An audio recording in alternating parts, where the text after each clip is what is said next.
There, welcome back to another season 3 video, and in this episode we're going to be looking at body on, maybe finish off the fuel system, brake servos, steering column and whatever else I can fit in. Let's crack on. Alright, so first of all, apologies, no video of the body going on yet again. To be honest, I think the people that helped me would have been happy to be on camera, but all of a sudden, you know, I'm looking out for people to give me a lift, and I saw some people up the road. I went up and said, you know, are you free? And they said, yes, in about 20 minutes, but only for a short time. I'm like, right, I've got to crack on. So I put my sealant down where it's marked on the diagram in the instructions. So mostly sealant all around this tub. So obviously you put it around on the chassis, and then there's a bit that goes up round this where the fuel tank is, and a little bit across the back member there. So I had my sealant on, and then of course I was conscious that it was going to skin up soon. So when my friends came around to give me a hand, I just cracked on and totally forgot about the camera. So apologies for that again. Maybe I'll get it in the fifth one. Right, so literally this all happened 5-10 minutes ago. So I've been around putting my bolts in, because obviously while the sealant's still pliable, you need to tighten the chassis down. You know when it's too tight, I guess, when it starts sort of creaking and cracking. I swapped out a couple of washers just to give me a bit more surface area. Not enough room here, but over here I put a larger penny washers in just to spread the weight a little bit more.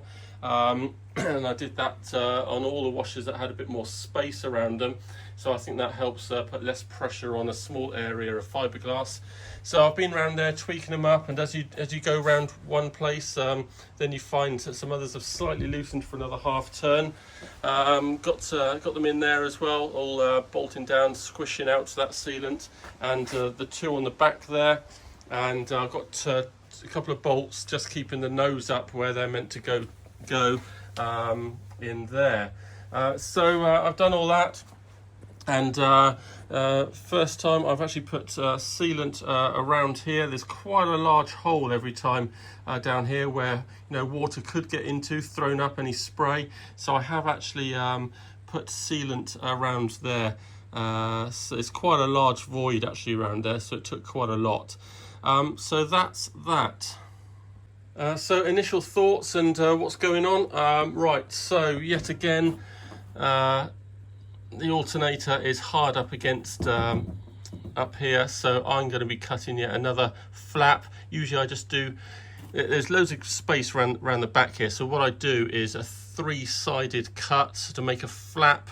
I pull out the flap into the engine bay, into the wheel bay, just a little bit, and sort of prop it open, fix it open, just to make sure there's no sort of pressure. Not that I think that's going to damage it really, but you know, I don't really want it touching, and of course it will aid removal should that ever need to be taken out. So I will be just making a 3-sided cut in there and just pulling it out. I'll focus on that in another video.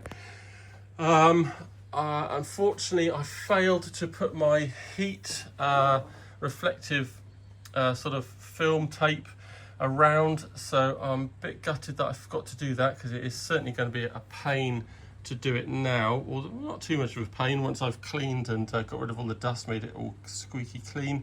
So that's probably going to be my first job, because then you know, I fix other things on top of it, like the fuel system. So the hose down there will be coming up, going to the fuel rail, and then it tees off and goes across here to the pressure regulator, and then a return back to the fuel tank. So I do need to get that reflective, heat reflective stuff on there. Certainly a lot easier to do when the body is off. I also put it around this area as well. So I usually cut out the hole for the exhaust first, but I put a bit of heat reflective around there just so that no fiberglass is going to start going off, melting, disfiguring the paint on the other side, etc. It just helps a little bit, I think. So that's all cool. Got my hole in roughly the right place for the gear stick, so I'm pretty happy with everything. Yeah, so So first job, do that reflective stuff. Now that this chassis body is off the floor, I can now focus more on tiger sealing the gap around here. So I've done a bit on one side, and there's quite a large gap on the other side that needs filling up over a few days. So I'll do that, and then of course I'm going to be undercoating and painting the wheel arches. So I do need to do that as well. And that will keep me quite busy. And then once we've done that, yeah, I will get that fuel system going, and then we'll have a look at brake servo and the pedal box, etc. So here we go. Hold up the pedal box there, secure it with the 4 outside screws, and once you've done that, then you can present your brake servo and put that in. When you're doing the clutch cylinder, you need a certain length bolt, and it won't quite fit in unless you just take one edge off of the bolt so it can slide in, and then you've got enough faces to be able to do it up.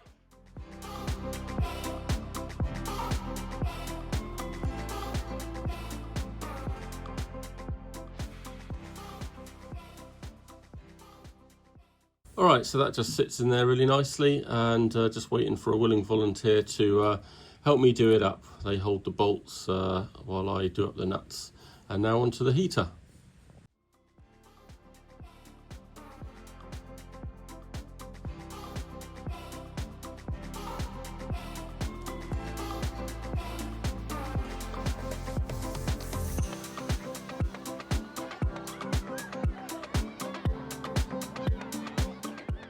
So the only thing to consider here really is to make your hole a little bit higher than you think, just to be sure that the back of the heater does miss the bell housing.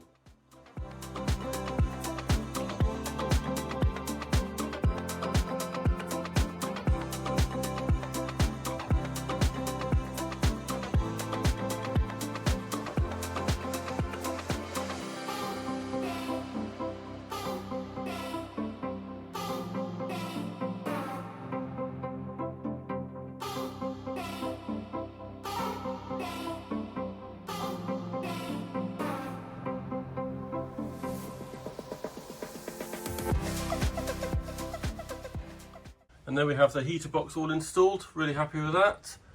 Held in place by 9 riv nuts. They were a little bit close to the edge of the fiberglass. Next time I'll make this sort of flange border area a lot wider, not too wide. I don't want it to be sticking out here. Maybe just shaped, just so I can get a riv nut into the meat of this fiberglass and not have to worry about being quite so accurate with my holes. But that is excellent and well away from the bell housing, which is fantastic. And my heater pipes seem to generally meet up just fine. Just going to have to make a little bracket to make sure they're kept away from anything. But if it's a problem, I will just maybe get a slightly longer aluminium section there, just to give me an extra couple of inches. But we'll see how that goes when I get to it. So now the heater's done, I'm going to turn my attention to finishing off the fuel lines. So first thing I'm going to install is the fuel pressure regulator.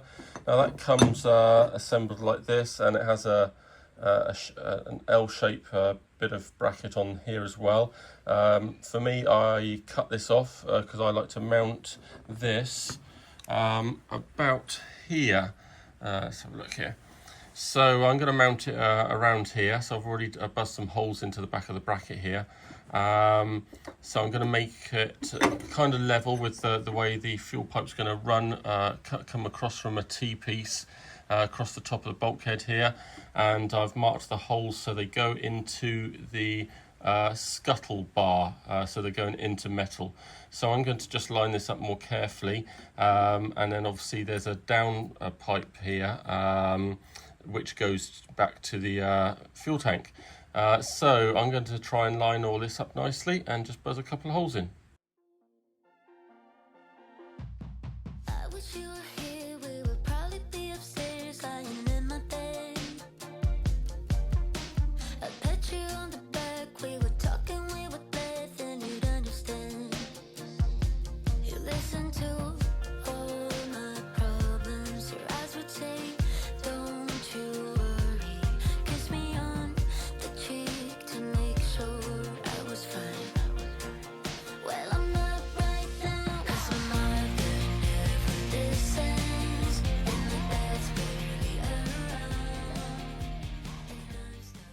Nearly finished up the fuel lines here. I've got the wrong size T-piece on there, so that'll need to be increased up to a 10 mil. This is just an 8 mil, but it's just showing me where I need the pipes. And I've got the last bit of fuel pipe just here, so that's going to plug in there. I'm going to do another P-clip just close to the union, and then this goes up to the fixing here. So there is a quick release fixing to go on the fuel rail.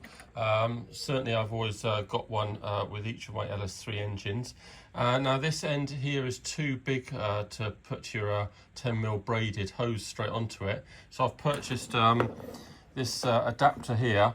So this shows us the fitting onto the fuel rail, which is what I got with the engine, and then I've purchased a 3/8 to 6 AN or AN6, which is basically about a 10 mil barbed, you know, a bit like this bit here, to go into the fuel hose. So that all fits on really nicely. You're able to do it up without twisting the hose, and that works really well. So we'll just see that in place.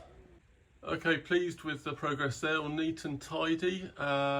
Nice job. Right, so I'm going to turn my attention now to the steering column. So I've got all my parts here. Got the sort of extension with the double joints on the end over there. Don't need that just yet, so we need to get this installed.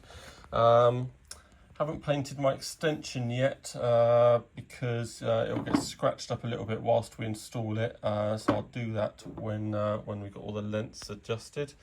So I'm going to get this in there. So what I'm going to do first of all is just get some fairly long M8s, just so we can put them in here into all the holes, just to get it supported, because it's a fair weight that you're trying to deal with fairly awkwardly in there.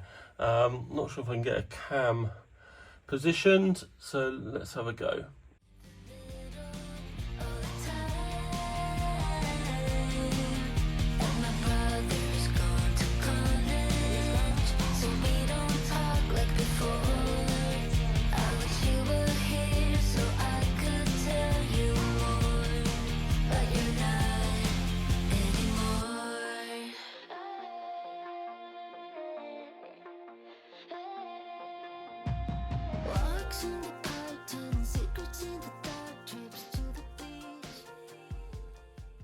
All right, so with that in, it's all looking pretty good. I've got pretty good movement of the column there. You've got a degree of flexibility, so I'm going to replace. I'm going to put some washers in now, top and bottom, and do it all up tight. I'm going to just check the angle that I've got here. I've got a spare steering wheel that I can put on, and just make sure I've got a good angle there against the rest of the car. So it might be that I just need to give it a little tweak, a degree or two, but I'm quite happy with that. And inside the engine bay, obviously I've got to slide that shaft a lot further in. I've got to widen the hole just a tad as well, where that goes through. So I'm going to do that, and then hopefully find the bushing that supports it all. Now that's the steering column just about completed. Just to let you know what I've been up to. So the hole actually ended up being in the incorrect place by about ½ an inch. I checked with AK, and they confirmed it should be 4 inches down and 1 inch in. Previously, this steering column was rubbing on the back end here. You can see from that slight silver mark on the steering column there. And it was actually really high, and considering I've done a few, I thought it was actually really high over these heater pipes. So after I spoke to them, they confirmed the correct place for the steering column, and that dropped the column down slightly and gave me loads of clearance past the wishbone knuckle there. So that's all good. Pleased with that. Whacked in a couple of holes. Really quite difficult to do up that top, the top nut here. So that is basically, I've got a bit of blue tack on the end of my finger, put the washer and the nut on the end, held it in against it while someone else did this bolt up slowly. It finally caught, and then I was able just to use various extensions and things, and I was able to get up in there. So let's see if I can just show you that. So that is that top nut in there, and the bottom nut is a little easier to do up. So really quite pleased with all of that, and now I'm just going to do up the wishbone bolts tight, and we're done with that. So we are tantalisingly close to getting the wiring started, but before I do that I need to undercoat my wheel arches. I use this some sort of Premier undercoat here. You can see a product code there, and it's on eBay, but it's from Fascinating Finishes Limited. It's excellent, and it really stinks, so you need to be in a well-aired place. Hard plastic, UPV, fiberglass, etc. I find it's quite thin. It goes a heck of a long way, so one small can should do you a car easy. And you need to undercoat all the wheel arches after you've filled them. There's some quite large gaps in the top of the rear wheel arches. Don't use anything hard like a P40, because apparently the stresses, etc. Can make the top paint crack. So use a tiger seal, and you have to build up a bit of a spider web effect, if you like, over a couple of days to fill up some of those larger gaps. So we are all ready. I'll show you what that looks like first. So that is a nice undercoat there, all nice and uniform.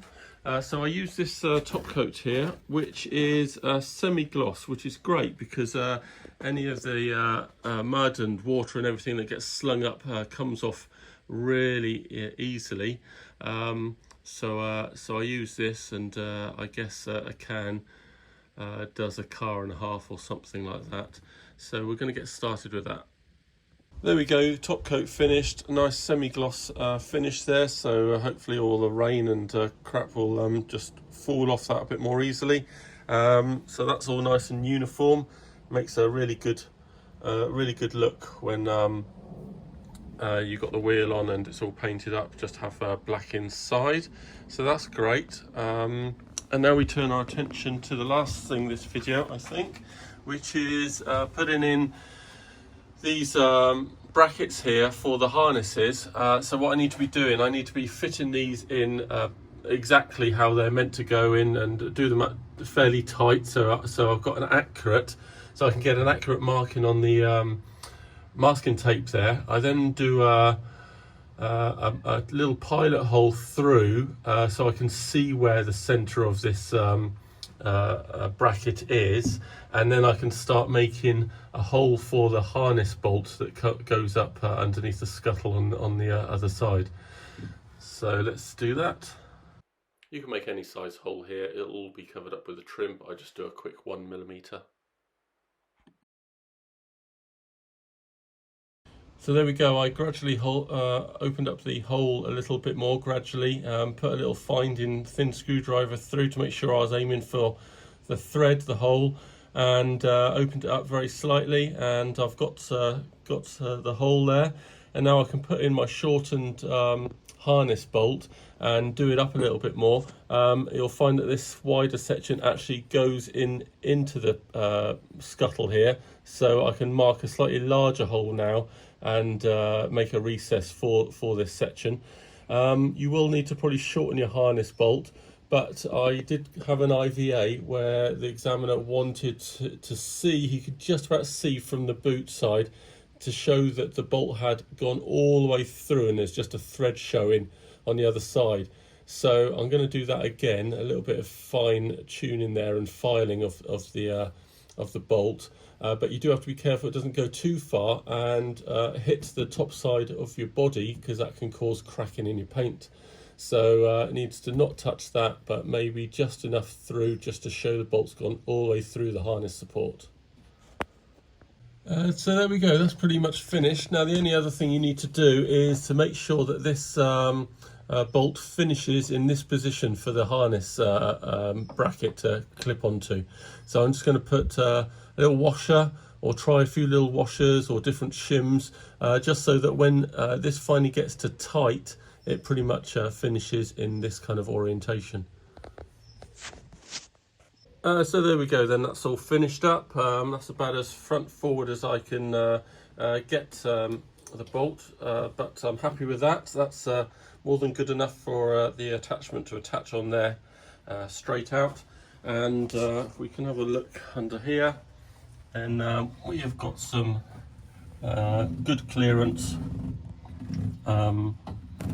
between the body and the top of the nut, so we're all done.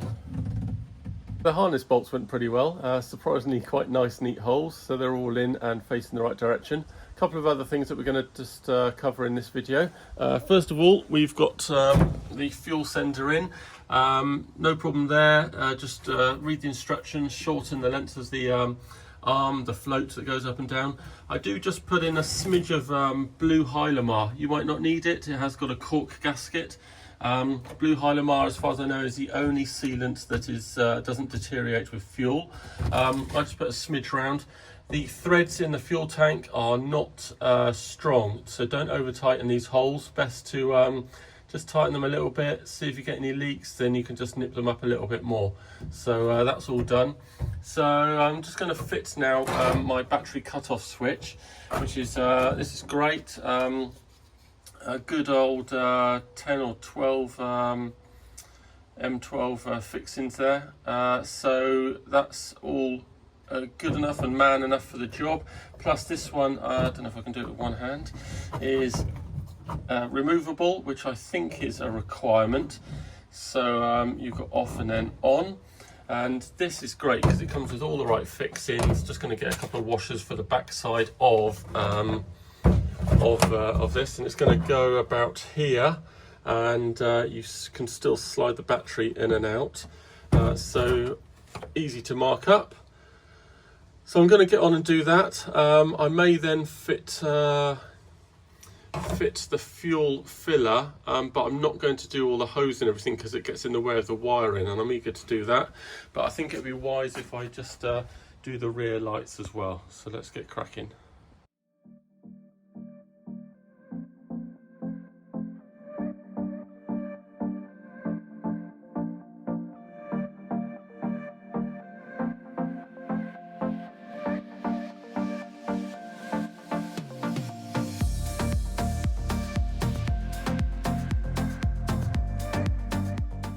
Onto the fuel filler here, so I just drew a few lines to get the rough centre, and then I use a compass just to make a more accurate centre point before I mark the final circle for the filler and start cutting the hole.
So the next job is to mark up the holes. Now these do need to be in a certain position, so the cap's in a certain orientation, not only so that it's done up at its very tightest point, but also so the catches are in the correct orientation for IVA and that they open and close without hitting the body. So please see Series 2 and you'll have the full filler cap fitting instructions.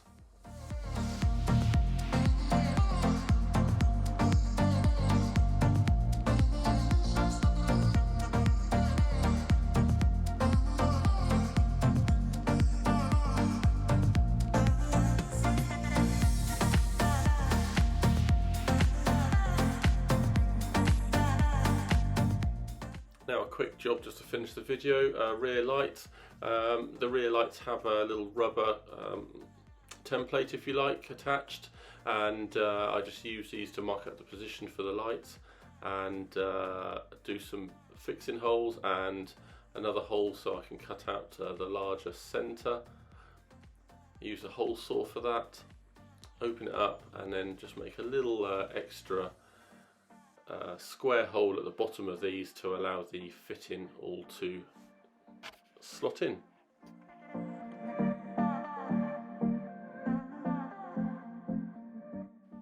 And a really nice idea just to make those fitting holes either side just a slightly bit oval, just to give you that extra flexibility to make sure everything's aligned and you've got a little gap in between the two lights.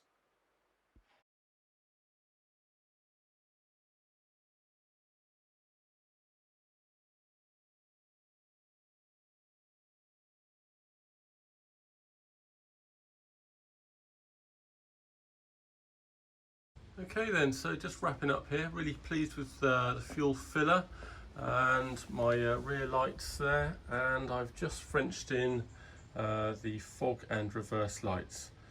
So really pleased with that. Just a little bit of finessing to do. I just want to sink them in just a little bit more, but you can just see I can just file away the back wall there, and that should just go in a little bit more, and then I just put a bolt out the back of this unit straight into about there, and that's really good. So you just undo the front, take out the bulb fitment, and do up a little Allen headed bolt straight into the back there, and it holds it nice and firm, exactly where you want it to be. So just a little bit of finessing, but really pleased with that. So the last thing I'm going to do is show you the prop shaft. Okay, so for the last part of this video, I'm just going to show you the prop shaft. I've had this one made by Bailey Morris, who seem to know what they're doing. This is the fourth one I've had from them.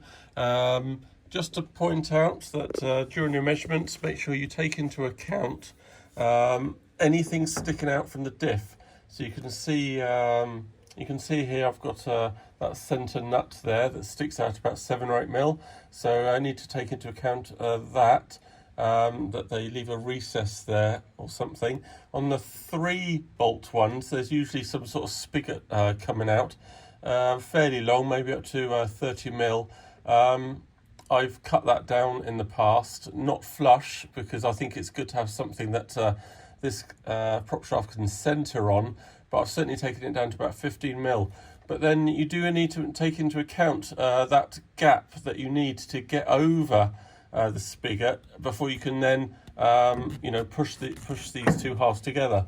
So you need to take into account that gap, and make sure that you've got space on the other end here to push the prop shaft up into your gearbox, so that it gives you that space in to get over whatever obstacle you have. So mine's just fine. You mustn't leave too much space, otherwise you're going to not have enough of your prop shaft of the yoke in the gearbox. So I guess I've got about 15 mil there, so there's loads of yoke in here. So I'm happy with that. And the only other thing is, some of you may not be using a Tremec gearbox that has an electronic pulse to register for your speedo, and you might have a little speedo sender, so you'll need to make some sort of bracket up here, and that bracket will hold the sender and read the nuts as they swing past. So that has to be within millimetre accuracy, I understand, but fortunately I've always been able to use the built-in electronic pulses from the Tremec gearbox. So anyway, I'm going to get that bolted on. That's another video done. Got all the rotating stuff out of the way, prop shafts, steering columns. If you found any of that entertaining or a little bit useful, please give me a like and subscribe. It'd help out a ton. Next up, we're going to be doing the AK wiring loom and the Canem's wiring loom. I'll see you again.